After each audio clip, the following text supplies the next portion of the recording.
So I decided that I was going to live on my side of the forest, in this side of the room, and then he can live in his forest on his side of the room. And then I started to realise I can treat him like a normal person, a lovely person. Just because he thinks differently, he behaves differently, he does things differently, doesn't make him a bad person. And why should he have to do things in the way that I want them done? So instead, what was happening was I was judging him for how I wanted him to be, and what I expected him to be, and how I expected him to behave, and then I was getting irritated. But when I started to realise, okay, no, Lord Krishna is trying to teach me something, he's trying to teach me, then I started to realise, okay, I need to step back. And I did. And it was beautiful, because the stress, the anguish started to dissipate. And I could start to live there more comfortably. Because it's wrong for me to have this perception that he has to do things the way I want it done, I expect it done. I had to respect him for who he was, and that's beautiful.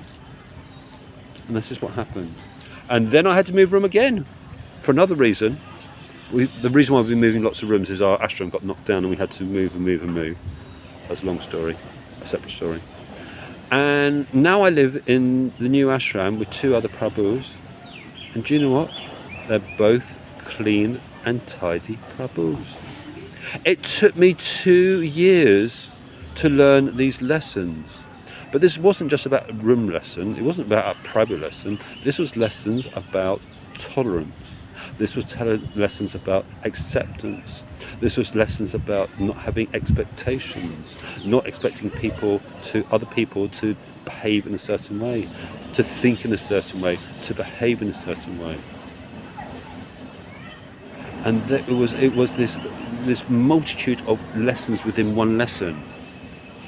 And this is how the Lord teaches us. And this is how he teaches us, by not learning the lessons.